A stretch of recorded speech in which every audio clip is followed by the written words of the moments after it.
Hi children, welcome to our channel learn think and grow. 1 മുതൽ 7 വരെയുള്ള ക്ലാസ്സുകളുടെ വീഡിയോകൾ നമ്മുടെ ചാനലിൽ അപ്ലോഡ് ചെയ്യുന്നുണ്ട്. ഓരോ ക്ലാസ്സുകളുടെയും വീഡിയോകൾ ചാനൽ പ്ലേലിസ്റ്റിൽ അവൈലബിൾ ആണ്. ഓരോ ക്ലാസ്സുകളുടെയും പ്ലേലിസ്റ്റ് ലിങ്കുകൾ വീഡിയോയുടെ താഴെ ഡിസ്ക്രിപ്ഷൻ ബോക്സിൽ നൽകിയിട്ടുണ്ട്. ഡിസ്ക്രിപ്ഷൻ ബോക്സിൽ ചാനലിൻ്റെ ഇമെയിൽ ഐ ഡിയും വാട്സാപ്പ് നമ്പറും കൊടുത്തിട്ടുണ്ട്. ഏതെങ്കിലും ക്ലാസ്സുകൾ ലഭിക്കുന്നില്ല എങ്കിൽ വാട്സാപ്പിൽ കോൺടാക്ട് ചെയ്യാവുന്നതാണ്. ഇനി നമുക്ക് വീഡിയോയിലേക്ക് പോകാം.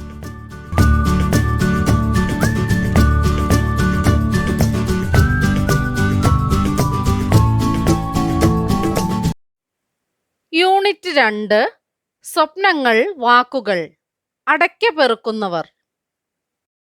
ചില വാക്കുകൾ നമ്മെ ചിന്തിപ്പിക്കുകയും പതുക്കെ നമ്മിൽ മാറ്റമുളവാക്കുകയും ചെയ്യും. ലോകം കണ്ട എല്ലാ മഹത് വ്യക്തികളും മനുഷ്യ സമൂഹത്തെ സ്വന്തം വാക്കുകൾ കൊണ്ടും ചിന്തകൾ കൊണ്ടും അഗാധമായി സ്വാധീനിച്ചവരാണ്. നന്മ, സഹജീവി സ്നേഹം, പ്രകൃതി സംരക്ഷണ മനോഭാവം, സമത്വബോധം തുടങ്ങിയ മാനവിക മൂല്യങ്ങൾ വളരുന്നതും ഫലവത്താകുന്നതും ചില വാക്കുകളുടെയോ ആശയങ്ങളുടെയോ സ്വാധീന ഫലമായിരിക്കും. ഒരു കൊച്ചു കഥയാണ് പാഠഭാഗത്ത് തന്നിരിക്കുന്നത്. വൃദ്ധനായ സന്യാസി അനേകം നാഴിക നടന്ന് വൈകുന്നേരത്തോടെ ഒരു മരത്തിന്റെ ചുവട്ടിലെത്തി. വിശപ്പും ദാഹവും കൊണ്ട് അദ്ദേഹം വലഞ്ഞിരുന്നു. അടുത്തു കണ്ട കിണറ്റിൽ നിന്ന് കുറച്ച് വെള്ളമെടുത്തു. റൊട്ടിക്കഷ്ണത്തിന്റെ പൊതിയഴിച്ചു. നിറയെ ഉറുമ്പുകൾ. ഇവർ എൻ്റെ കൂടെ യാത്ര ചെയ്ത് ഇവിടെ എത്തി. ഇവരും ഇവരുടെ കൂട്ടരും എത്ര വ്യാകുലരായിരിക്കും? സന്യാസി ചിന്തിച്ചു. നേരത്തെ വിശ്രമിക്കുകയും ഭക്ഷണം കഴിക്കുകയും ചെയ്ത സ്ഥലത്തുനിന്നാണ് ഇവർ തൻ്റെ കൂടെ പോന്നതെന്ന് അദ്ദേഹത്തിനു മനസ്സിലായി. ഉറുമ്പുകളെ അവിടെ എത്തിക്കാൻ വേണ്ടി അദ്ദേഹം തിരിച്ചു നടന്നു. ഒരു സെൻ കഥയാണിത്. സന്യാസിയുടെ പ്രവൃത്തി വെറും വിഡ്ഢിത്തമാണെന്ന് ഒറ്റ വായനയിൽ ആർക്കും തോന്നാം. എന്നാൽ സന്യാസിയെ സംബന്ധിച്ചിടത്തോളം അദ്ദേഹം അറിയാതെ ചെയ്തു പോയ ഒരു തെറ്റ് തിരുത്തുക എന്നത് ഒരു വലിയ കാര്യമാണ്. അദ്ദേഹത്തെ സംബന്ധിച്ച് അതൊരു മഹത്തായ കർമ്മമാണ്. ഉറുമ്പിനെ കൊണ്ടുവിടാനുള്ള ഈ പോക്ക് പിന്നോട്ടല്ല, മുന്നോട്ട് തന്നെയാണെന്നാണ് അദ്ദേഹത്തിന്റെ കാഴ്ചപ്പാട്. ഉറുമ്പിന് അതിന്റെ ജീവിതം സാരമാണ്. വൃദ്ധ സന്യാസിയുടെ എന്തു മനോഭാവമാണ് ഈ പ്രവൃത്തിയിലൂടെ വെളിവാകുന്നത്? എന്തു മനോഭാവമാണ്? അറിയാതെ ചെയ്തു പോയ ഒരു തെറ്റ് തിരുത്തുക. ആ മനോഭാവമാണ് വൃദ്ധ സന്യാസിയുടേത്. വൃദ്ധ സന്യാസി ഉറുമ്പിനെ സഹജീവിയായി കാണുന്നു. കൂട്ടം തെറ്റിപ്പോയ ഉറുമ്പുകളുടെ വേദന സ്വന്തം വേദനയായി അദ്ദേഹത്തിന് അനുഭവപ്പെടുകയാണ്. തിരിച്ചു കൂട്ടുകാരോടൊപ്പം ചേരുമ്പോഴുള്ള ഉറുമ്പിന്റെ സന്തോഷമാണ് സന്യാസിയുടെ സംതൃപ്തി. അത്തരം സന്തോഷം നൽകുന്ന സംതൃപ്തിയാണ് അദ്ദേഹത്തിന്റെ എല്ലാ യാത്രകളുടെയും ലക്ഷ്യം. തിരിച്ചു നടന്നാലും താൻ ലക്ഷ്യത്തിലെത്തുമെന്നതാണ് സന്യാസിയുടെ കാഴ്ചപ്പാട്. സെൻ കഥകൾ കാഴ്ചയ്ക്ക് ചെറുതെന്ന് തോന്നുമെങ്കിലും നമ്മെ ഒരുപാട് ചിന്തിപ്പിക്കുന്നവയാണ്. ഈ കഥയിലൂടെ നമുക്ക് എന്ത് മനസ്സിലാക്കാം? ഓരോരുത്തരുടെയും സ്വപ്നങ്ങളാണ് അവരവരുടെ ജീവിതത്തെ മുന്നോട്ട് നയിക്കുന്നത്. അതിനിടയിൽ അറിയാതെ വന്നു പോകുന്ന പിഴവുകൾ തിരുത്തുക എന്നത് എല്ലാവർക്കും ആത്മസംതൃപ്തി നൽകുന്ന കാര്യമാണ്. സന്തോഷ് ഏച്ചിക്കാനത്തിന്റെ നരനായും പറവയായും എന്ന സമാഹാരത്തിൽ നിന്നെടുത്ത ചെറുകഥാ വിഭാഗത്തിൽപ്പെട്ട ഒരു രചനയാണ് അടയ്ക്കപെറുക്കുന്നവർ എന്ന ഈ പാഠഭാഗം. ഏതോ പ്രേരണയാൽ ചെറുപ്പകാലത്ത് അറിയാതെ ചെയ്തു പോയ ഒരു കളവും അതിനു ലഭിച്ച കഠിനമായ ശിക്ഷയും ഒരു ബാലന്റെ മനസ്സിലുണ്ടാക്കിയ വികാരവിചാരങ്ങൾ വളരെ കാലത്തിനു ശേഷം മറ്റൊരു തരത്തിൽ പ്രതിഫലിക്കുന്നതാണ് കഥയുടെ പ്രമേയം. അടയ്ക്കപെറുക്കുന്നവർ. 10-25 വർഷം മുമ്പ് നാട് വിട്ടുപോയ ഒരു മനുഷ്യൻ ഇന്നു കാലത്ത് ഞാൻ ഷേവിംഗ് ക്രീം പുരട്ടി നിൽക്കുമ്പോൾ മടങ്ങി വരുന്നു. ദേ പുറത്തൊരാൾ കാണാൻ വന്നിരിക്കുന്നു. വിളിച്ചു പറയുന്നത് ഭാര്യ. ആരാ? ഞാൻ ചോദിച്ചു. എനിക്കറിയില്ല, ചേട്ടന്റെ കൂട്ടുകാരനാണെന്ന് പറഞ്ഞു. എന്റെ കൂട്ടുകാരെ നിനക്കറിയില്ലേ? അറിയാം, പക്ഷേ ഇയാളെ ഞാൻ കണ്ടിട്ടില്ല. ഞാൻ ഇറേസർ കൊണ്ട് ക്രീം വലിച്ചു മാറ്റി വാഷ് ബേസിനിലിട്ട് അതിനുമേൽ വെള്ളം ശക്തിയായി വീഴ്ത്തി ടവലിൽ മുഖം പൊതിഞ്ഞെടുത്ത് പൂമുഖത്തേക്ക് നടന്നു. ജഗന് എന്നെ മനസ്സിലായോ? കായസഞ്ചി ചുരുട്ടിപ്പിടിച്ച് മുൻവരിയിലെ ഇളകിപ്പോയ 2 പല്ലുകൾ ഉണ്ടാക്കിയ വിടവിലൂടെ ഒരാൾ മുറ്റത്തു നിന്ന് ചിരിക്കുന്നു. ആ മുഖം ഞാൻ അരിച്ചു പെറുക്കി. മൂക്കിന് താഴെ ഇടതുവശത്തായി ഒരു കരുവാറ്റ, പുരികത്തിൽ വന്നു വീഴുന്ന കോലൻ മുടി, ഒരു പാമ്പിൻ പത്തിയുടെ സർവാധികാരത്തോടുകൂടി കൊത്താൻ തയ്യാറായി നിൽക്കുന്ന ആ മൂക്ക്. ഈ പിടികിട്ടാപ്പുള്ളി ചന്ദ്രേട്ടനാണ്. അപ്പോൾ ഒരു വാച്ചിനേക്കാൾ എളുപ്പത്തിൽ 10-25 വർഷത്തെ എൻ്റെ ശരീരത്തിൽ നിന്ന് എനിക്ക് അഴിച്ചുമാറ്റാൻ പറ്റി. ഞാനിപ്പോൾ 10 വയസ്സുകാരനായ ചന്ദ്രൻ എന്ന വേലക്കാരൻ്റെ കൂടെ ഓരോ സംശയങ്ങളുമായി കറങ്ങി നടക്കുന്ന കുട്ടിയാണ്. എൻ്റെ ട്രൗസറിൻ്റെ പിറകിൽ ഒരോട്ടയുണ്ട്. അതിലൂടെ 50 പൈസ വട്ടത്തിൽ എൻ്റെ ചന്തി കാണാം. ചന്ദ്രേട്ടന്റെ കണ്ണിലേക്ക് നോക്കിയപ്പോൾ കാറ്റിൽ കവുങ്ങുകൾ മെല്ലെയാടി.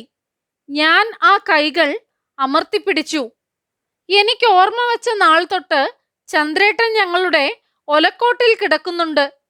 കുത്തരിയുടെ മണമുള്ള തേക്കാത്ത മുറിയുടെ ഭിത്തിയോട് ചേർത്ത് കളിമണ്ണിലുണ്ടാക്കിയ കോഴിക്കൂടിനു മുകളിൽ ചാക്കും അതിന്മേൽ പുൽപ്പായും വിരിച്ചാണ് എന്നേക്കാൾ 10 വയസ്സിന് മൂപ്പുള്ള ചന്ദ്രേട്ടൻ ഉറങ്ങിയിരുന്നത്.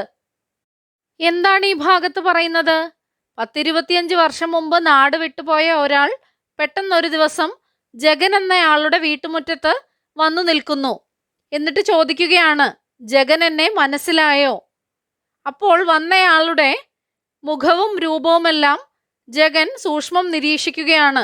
മൂക്കിന് താഴെ ഇടതുവശത്തായി ഒരു കരിമ്പുള്ളിയുണ്ട്. പുരികത്തിൽ വന്നു വീഴുന്ന കോലൻ മുടിയാണ്. കൊത്താൻ തയ്യാറായി നിൽക്കുന്ന പാമ്പിൻ പത്തിയുടേത് പോലുള്ള മൂക്കാണ്.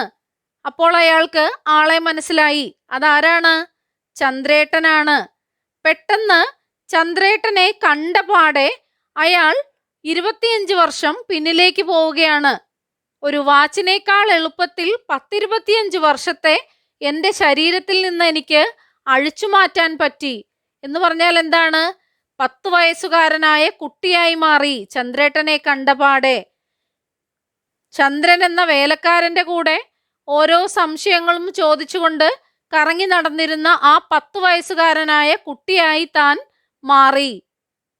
പിന്നീട് അയാൾ പഴയ കാലത്തെ അയാളുടെ ഓർമ്മകളിലേക്ക് പോവുകയാണ്.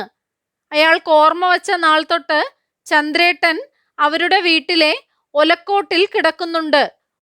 ഒലക്കോട്ട് എന്നാൽ ഉലക്ക കൊണ്ട് നെല്ലിടിച്ച് അരിയാക്കുന്ന മുറിയാണ്.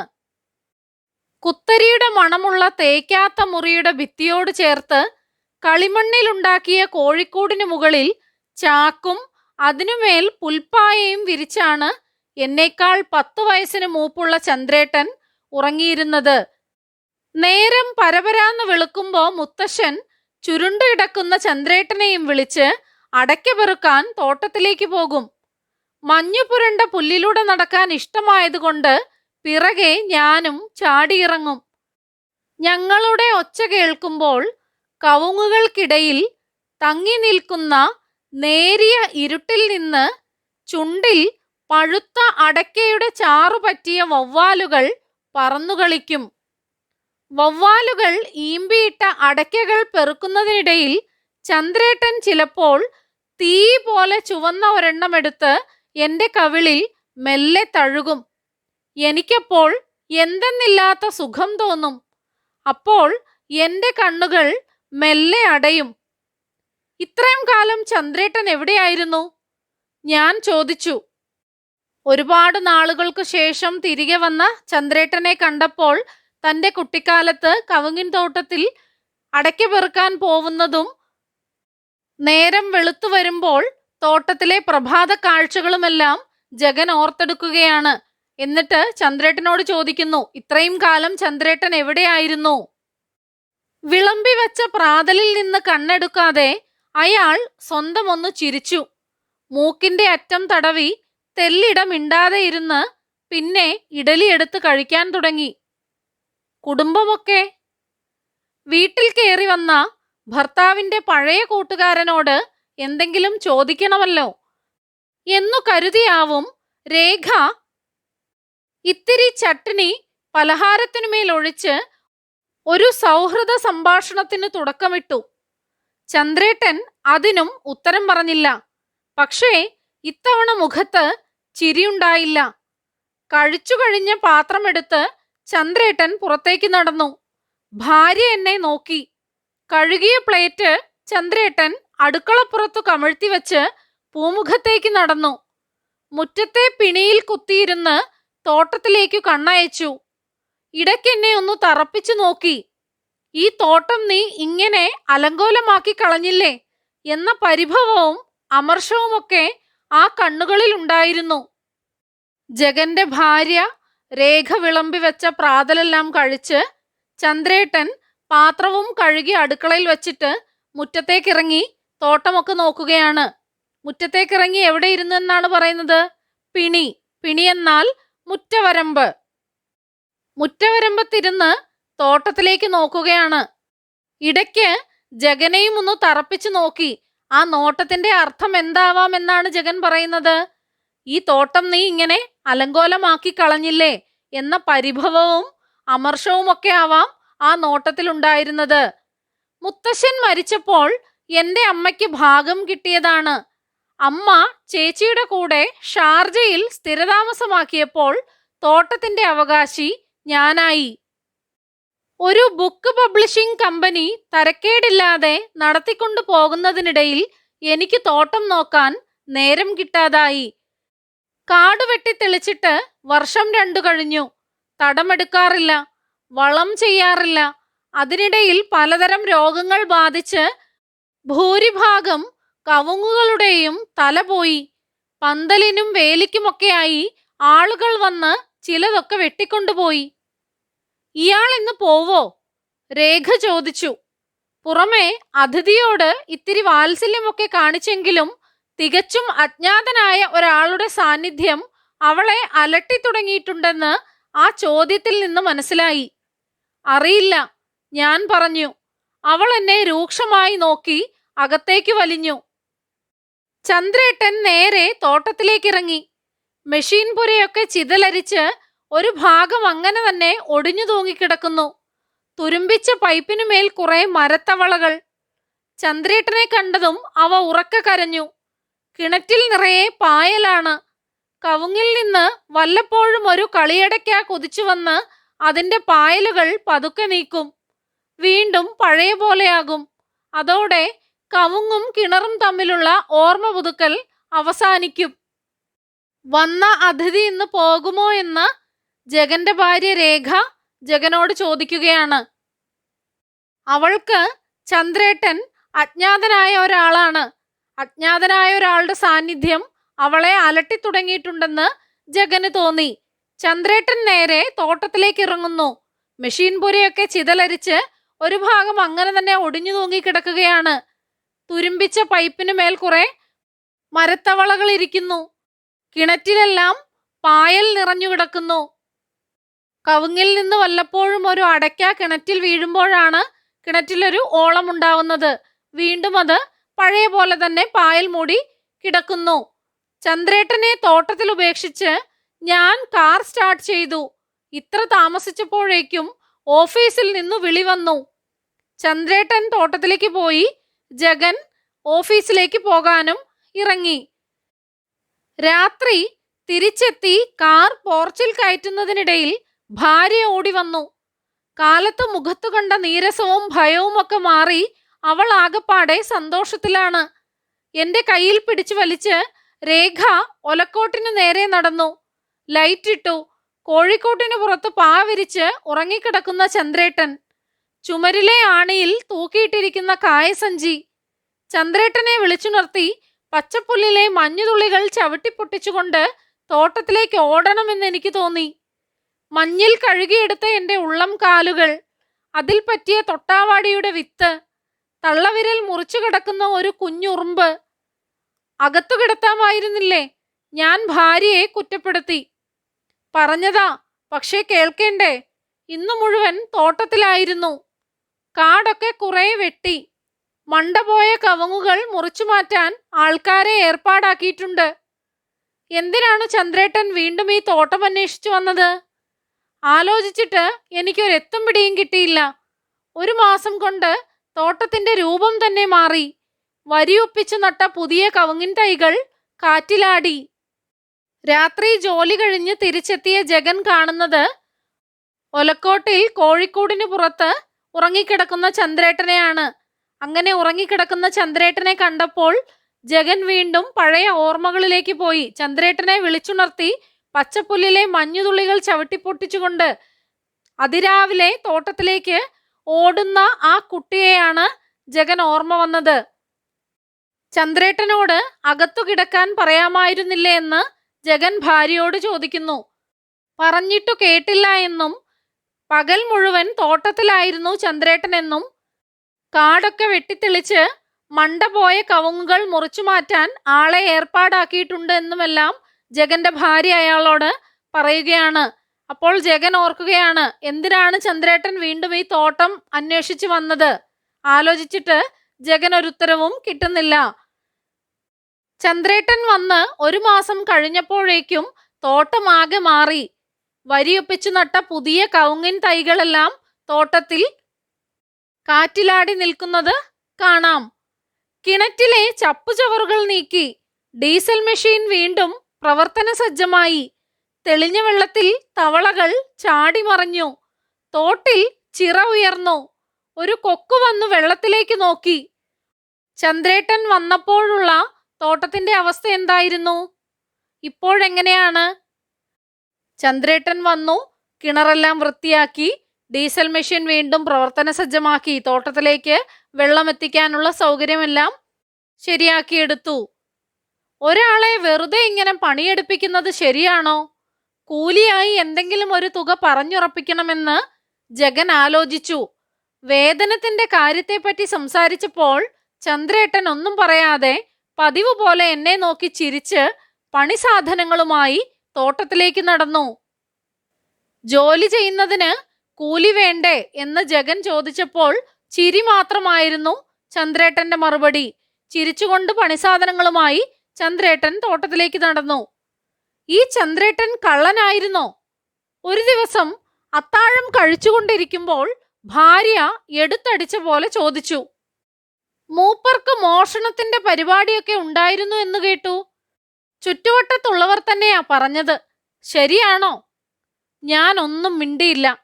ഇവിടുന്ന് എന്തോ മോട്ടിച്ചതിന്റെ പേരിലല്ലേ മുത്തശ്ശനങ്ങേരെ ഓടിച്ചു വിട്ടത്? അവൾ ഒരു ചർച്ചയ്ക്ക് തയ്യാറായി എന്റെ നേരെ ഇരുന്നു. അധികം വിശ്വസിക്കണ്ട. നിങ്ങളില്ലാത്ത നേരത്ത് എന്റെ തലക്കടിച്ച് ഉള്ളതൊക്കെ വാരിക്കെട്ടി മൂപ്പരൊരു പോക്ക് പോകും. അങ്ങേർക്ക് എന്തോ ഉദ്ദേശമുണ്ട്. അല്ലെങ്കിൽ ഒരു നയാ പൈസ പോലും വാങ്ങാതെ അങ്ങേരിതെന്തിനാ ഇവിടെ കിടന്ന് വിയർക്കുന്നേ? അന്നു രാത്രി എനിക്കുറങ്ങാൻ കഴിഞ്ഞില്ല. കണ്ണടയ്ക്കുമ്പോൾ ചെവി നിറയെ ചന്ദ്രേട്ടന്റെ നിലവിളിയാണ്. കവുങ്ങിൻ കുരച്ചിലെടുത്ത് രാജൻ പോലീസ് മുറ്റത്തിട്ട് ചന്ദ്രേട്ടനെ തലങ്ങും വിലങ്ങും തല്ലുന്നു. ശരീരത്തിൽ ഒരു കഷണം തുണി പോലുമില്ല. കൊല്ല് രാജാ ഓനെ. അച്ഛനും അമ്മയും ചത്ത് തെണ്ടിത്തിരിഞ്ഞു നടന്നോനാ ഇവൻ. ഈടെ കൊണ്ടെന്ന് ഈ നായിക്ക് ചോറ് കൊടുത്ത എന്നെ വേണം പറയാൻ. മുത്തശ്ശൻ കലി തുള്ളുന്നു. ഓന്റെ നടുപ്പുറം അടിച്ചു പൊളിക്ക് രാജാ. തന്റെ നഗ്നത കാണാതിരിക്കാൻ മുട്ടുകൾക്കിടയിൽ മുഖം പൂഴ്ത്തി നിലത്തു കിടന്നു പിടയുകയാണ് ചന്ദ്രേട്ടൻ. ഞാൻ ഉറക്കെ കരഞ്ഞു.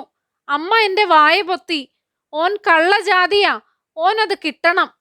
തല്ലി കുരച്ചിൽ പിന്നിയപ്പോൾ രാജൻ പോലീസ് നെറ്റിയിലെ വിയർപ്പ് വടിച്ചെടുത്ത് കാക്കി ട്രൗസറിൽ തുടച്ചു.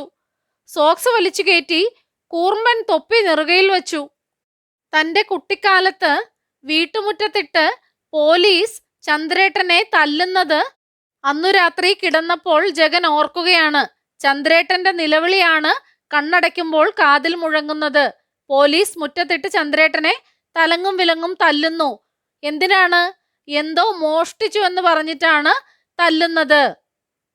എന്തുകൊണ്ടാണ് തല്ലുന്നത്? കവുങ്ങിന്റെ കുരച്ചിൽ. കുരച്ചിൽ എന്നാൽ എന്താണ്? അടയ്ക്ക തല്ലിക്കൊഴിച്ചു കളഞ്ഞാൽ കിട്ടുന്ന ഭാഗമാണ് കുരച്ചിൽ. അതുകൊണ്ട് പോലീസ് അത് പിഞ്ഞിപ്പോവുന്നത് വരെ ചന്ദ്രേട്ടനെ തല്ലുന്നു. ചന്ദ്രേട്ടനെ തല്ലുന്നത് കണ്ടിട്ട് കുട്ടിയായ ജഗൻ ഉറക്കെ കരഞ്ഞു. അപ്പോൾ കുട്ടിയുടെ വായ പൊത്തി അവന്റെ അമ്മ എന്താണ് പറഞ്ഞത്? ഓൻ കള്ളജാതിയാ, ഓൻ അത് കിട്ടണം. ചന്ദ്രേട്ടനെ പൊതിരെ തല്ലി സോക്സ് ഒക്കെ വലിച്ചു കയറ്റി കൂർമ്പൻ തൊപ്പി നെറുകയിൽ വെച്ച് പോകുന്ന പോക്കിൽ അവന്റെ അരക്കെട്ട് നോക്കി ഒരു ചവിട്ട് കൂടി കൊടുത്തിട്ടാണ് പോലീസുകാരൻ പോകുന്നത്. ചവിട്ടിയപ്പോൾ അമ്മേ എന്ന് ചന്ദ്രേട്ടൻ നിലവിളിക്കുന്നു. ചന്ദ്രേട്ടന്റെ നിലവിളി പകുതി വച്ചു മുറിഞ്ഞു. ഞാൻ കണ്ണുപൊത്തി. പിന്നെ ഞാൻ ചന്ദ്രേട്ടനെ കാണുന്നത് ഇപ്പോഴാണ്.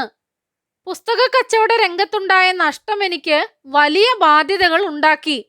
അപ്പോഴേക്കും ചന്ദ്രേട്ടൻ വളർത്തിയ കവുങ്ങുകൾ ഒന്നൊന്നായി കുലച്ചു തുടങ്ങി. അടർന്നു വീണ കൂമ്പാളകളും പൂക്കുലയും വെളുത്ത അരികളും എന്നെ വിസ്മയപ്പെടുത്തി. കാറ്റിൽ കവുങ്ങിൻ പട്ടകൾ വീഴുമ്പോൾ ഉറക്കത്തിൽ ഓരോ തവണയും ചന്ദ്രേട്ടൻ ഉണർന്നു. നെഞ്ചിൽ കൈവച്ച് അയാൾ അനങ്ങാതെ കിടന്നു. തോട്ടത്തിൽ വാവലുകളുടെ ഒച്ച ഉയർന്നപ്പോൾ ചന്ദ്രേട്ടൻ ഓടി വന്നു. അടയ്ക്ക പഴുത്തു തുടങ്ങി. മാസങ്ങൾക്കുള്ളിൽ തോട്ടം വിളവെടുക്കാൻ പാകത്തിൽ ചുവന്നു കത്തിക്കിടന്നു. തടത്തിലെ മഞ്ഞിൽ വീണുകിടക്കുന്ന ഒരടയ്ക്കയെടുത്ത് ചന്ദ്രേട്ടൻ അറിയിച്ചു. അടയ്ക്ക പൊളിക്കാൻ ആളെ വിളിച്ചോളൂ. ഞാൻ ചന്ദ്രേട്ടന്റെ തോളിൽ 2 കൈകൊണ്ടും അമർത്തിപ്പിടിച്ചു. എന്റെ കണ്ണുകൾ നിറഞ്ഞൊഴുകി. ശാന്തമായ ഒരു ചിരി ചന്ദ്രേട്ടന്റെ മുഖത്തു ഞാൻ കണ്ടു. അദ്ദേഹം പഴുത്ത അടയ്ക്ക കൊണ്ട് എന്റെ നനഞ്ഞ കവിളുകൾ പതുക്കെ ഒന്ന് തലോടി. ഞാൻ കണ്ണുകൾ അടച്ചു. പിറ്റേന്നു കാലത്ത് ഭാര്യ വന്നു കുലുക്കി വിളിച്ചു. ചന്ദ്രേട്ടനെ കാണാനില്ല. ഞാൻ ഞെട്ടലോടെ ചാടി എണീറ്റു. ഒലക്കോട്ടിലെത്തി. കോഴിക്കോടിന് പുറത്ത് പുൽപ്പായം മടക്കി വച്ചിട്ടുണ്ട്. ഭിത്തിയിലെ കായസഞ്ചി കാണാനില്ല. ഭാര്യ അലമാരയും മറ്റും പരിശോധിച്ച് ആശ്വാസത്തോടെ മടങ്ങി വന്നു. ചന്ദ്രേട്ടൻ പോയെന്നെനിക്ക് വിശ്വസിക്കാൻ കഴിഞ്ഞില്ല. അടയ്ക്ക പൊളിക്കാൻ കത്തിയും തളയുമായി മുറ്റത്ത് വന്നവരെ ഭാര്യ തോട്ടത്തിലേക്ക് അയച്ചു. ചന്ദ്രേട്ടന്റെ തിരോധാനം അവളെ സ്പർശിച്ചിട്ടേയില്ല. നേരം ഇരുട്ടി തുടങ്ങിയപ്പോഴേക്കും മുറ്റത്ത് അടയ്ക്കയുടെ ഒരു കുന്നുയർന്നു. ചിതറിയ അടയ്ക്കകളെ വിത്തൂട്ടിയെടുത്ത് ഭാര്യ വലിച്ചുകൂട്ടുന്നു. അടയ്ക്കയുടെ കനലിൽ നിന്ന് ഒരു വെളിച്ചം മെല്ലെ ഇരുട്ടിനു നേരെ പൊങ്ങി വന്നു. അന്നത്തെ പണി കഴിഞ്ഞ് ആളുകൾ പിരിഞ്ഞു. രാത്രി ഓരോന്നാലോചിച്ച് കണ്ണു തുറന്നു കിടക്കുന്ന എന്നെ നോക്കി ഭാര്യ പറഞ്ഞു, ചന്ദ്രേട്ടൻ പോയപ്പോഴാ ഒന്ന് ശ്വാസം നേരെ വീണത്. അയാൾ ശരിക്കും കള്ളനായിരുന്നോ? ഞാൻ ഒന്നും മിണ്ടിയില്ല. എന്റെ മൗനത്തിലേക്ക് നോക്കി അവൾ വീണ്ടും ചോദിച്ചു, അയാൾ പണ്ട് ഇവിടുന്ന് എന്താ മോഷ്ടിച്ചത്? 1 കുല അടയ്ക്ക, ഞാൻ പറഞ്ഞു. അപ്പോൾ ഇരുട്ടിൽ നിന്ന് ഒരു തേങ്ങൽ കേട്ടു. നരനായും പറവയായും സന്തോഷ് ഏച്ചിക്കാനം. താൻ മോഷ്ടിച്ച 1 കുല അടയ്ക്കയ്ക്കു പകരം ഒരു അടയ്ക്കാത്തോട്ടം തിരിച്ചു നൽകുകയാണ് ചന്ദ്രേട്ടൻ. അയാൾ എന്തിനാണ് ഇങ്ങനെ ചെയ്തതെന്നത് വായനക്കാരെ ആലോചനയിലാഴ്ത്തുന്നു. തന്നെ ക്രൂരമായി ശിക്ഷിച്ചതിനുള്ള മധുരമായ പ്രതികാരമാണോ? മണ്ണിനോടും പ്രകൃതിയോടും കൃഷിയോടുമുള്ള അഗാധമായ അടുപ്പമാണോ?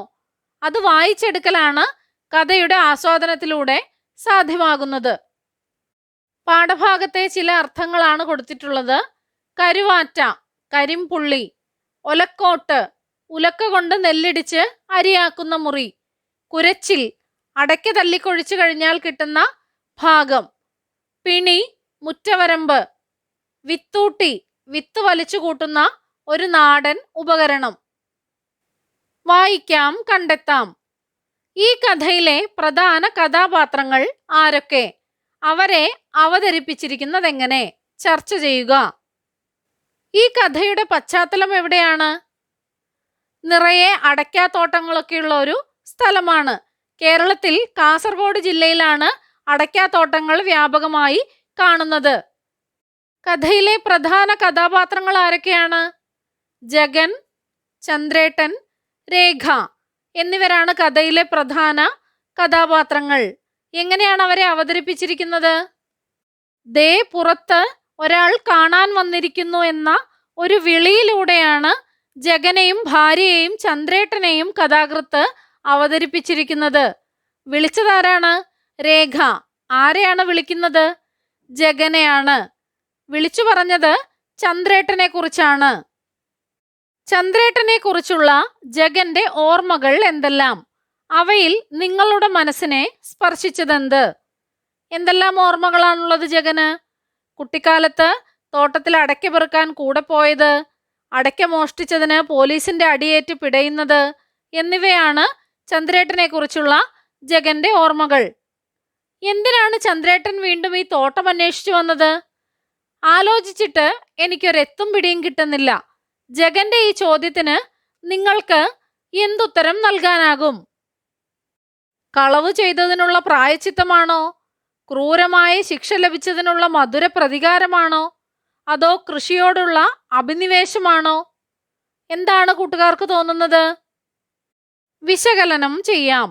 ഈ കഥയിൽ ചന്ദ്രേട്ടന്റെ രൂപം, വേഷം, സ്വഭാവം, പെരുമാറ്റം തുടങ്ങിയവ സൂചിപ്പിക്കുന്ന പദങ്ങളും പ്രയോഗങ്ങളും ഏതെല്ലാമാണ്? അവ നിങ്ങളുടെ മനസ്സിലുണ്ടാക്കിയ ചന്ദ്രേട്ടന്റെ ചിത്രമെന്ത്? മൂക്കിനു താഴെ ഇടതുവശത്തായി ഒരു കരിമ്പുള്ളി, പിന്നെയോ കോലൻ മുടി, പാമ്പിൻ പത്തി പോലെ കൊത്താൻ തയ്യാറായി നിൽക്കുന്ന മൂക്ക് എന്നിങ്ങനെയാണ് ചന്ദ്രേട്ടന്റെ രൂപത്തെ പറ്റി പറയുന്നത്. പിടികിട്ടാപ്പുള്ളി എന്നാണ് ജഗൻ ചന്ദ്രേട്ടനെ വിശേഷിപ്പിക്കുന്നത്. കായസഞ്ചിയൊക്കെ ഇട്ട് മുൻവശത്തെ ഇളകിപ്പോയ 2 പല്ലുകൾ ഉണ്ടാക്കിയ വിടവിലൂടെ ചിരിക്കുന്ന ചന്ദ്രേട്ടൻ. ജഗന്റെ ഓർമ്മയിലെ വീടും തോട്ടവും ജീവിത രീതിയും നാടുവിട്ട് ഓടിപ്പോയ ചന്ദ്രേട്ടൻ തിരിച്ചെത്തിയ സമയത്തെ വീടും തോട്ടവും ജീവിത രീതിയും തമ്മിലുള്ള വ്യത്യാസങ്ങൾ എന്തെല്ലാം? ജഗൻ ഓർമ്മ വച്ച കാലം തൊട്ട് ചന്ദ്രേട്ടൻ കഴിഞ്ഞിരുന്നത് അവരുടെ ഒലക്കോട്ടിലാണ്. അതിരാവിലെ തന്നെ മുത്തശ്ശനോടൊപ്പം തോട്ടത്തിലേക്ക് അടയ്ക്ക പെറുക്കാൻ പോവുമായിരുന്നു. അക്കാലത്ത് കൃഷിക്ക് നല്ല പ്രാധാന്യം നൽകിയിരുന്നു. ഇന്നാണെങ്കിലോ ഓഫീസ് ജോലി തിരക്കുകൾക്കിടയിൽ കൃഷി മറന്നു തുടങ്ങിയിരിക്കുന്നു. കാടുപിടിച്ചു കിടക്കുന്ന തോട്ടവും ചിതലരിച്ചു പോയ കൃഷിപ്പുരയും പായൽ പിടിച്ചു കിടക്കുന്ന കിണറുമെല്ലാമാണുള്ളത്. തോട്ടമാകെ അലങ്കോലമായി കിടക്കുന്നു. ചന്ദ്രേട്ടന്റെ നിരവധി ശീലങ്ങൾ ഈ കഥയിൽ വ്യക്തമാവുന്നുണ്ട്. അവയിൽ ഏതെല്ലാമാണ് നിങ്ങൾക്ക് അനുകരണീയമായി തോന്നുന്നത്? എന്തുകൊണ്ട്? പ്രതിഫലേച്ഛയില്ലാതെ അധ്വാനശീലമുള്ള ആളായി ചന്ദ്രേട്ടനെ ഈ കഥയിൽ കാണാൻ സാധിക്കും. മറ്റെന്തെല്ലാമാണ്? അവയിൽ ഏതെല്ലാമാണ് കൂട്ടുകാർക്ക് അനുകരണീയമായി തോന്നുന്നത്? എന്തുകൊണ്ടാണെന്നും എഴുതുക. അന്നും ഇന്നും. ഈ കഥയിൽ പഴയ കാലവും പുതിയ കാലവും കടന്നു വരുന്നുണ്ട്. ഏതെല്ലാം സൂചനകളിലൂടെയാണ് ഈ 2 കാലങ്ങളെയും അവതരിപ്പിക്കുന്നത്?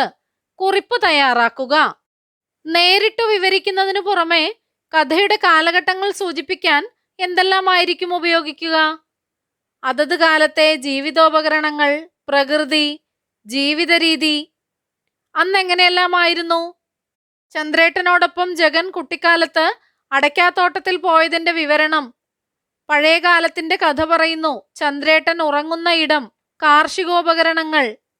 ഇന്നോ കാർ പോർച്ച്, വാഷ് ബേസിൻ, തിരിഞ്ഞു നോക്കാതെ ഇട്ടിരിക്കുന്ന തോട്ടം, ചിതലരിച്ച കൃഷിപ്പുര, പായൽ നിറഞ്ഞ കിണർ, ഓഫീസിലെത്താനുള്ള തിരക്ക്. ഇവയെല്ലാം ഇന്നത്തെ കാലത്തെയാണ് സൂചിപ്പിക്കുന്നത്. കൃഷിക്ക് വളരെയധികം പ്രാധാന്യമുള്ള കാലമായിരുന്നു ജഗന്റെ കുട്ടിക്കാലം. വീടിനോട് ചേർന്ന് നെല്ലിടിച്ച് അരിയാക്കുന്നതിനുള്ള തേക്കാത്ത മുറിയും കളിമണ്ണിലുണ്ടാക്കിയ കോഴിക്കൂടും നിറയെ അടയ്ക്കകൾ പഴുത്തു പാകമായി നിൽക്കുന്ന അടയ്ക്കാത്തോട്ടവും ഉണ്ടായിരുന്നു.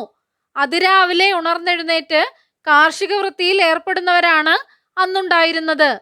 ഇന്നാവട്ടെ ചിതലരിച്ച കൃഷിപ്പുരയും പായൽ നിറഞ്ഞ കിണറും തിരിഞ്ഞു നോക്കാതെ കാട് പിടിച്ചു കിടക്കുന്ന തോട്ടവുമാണ്.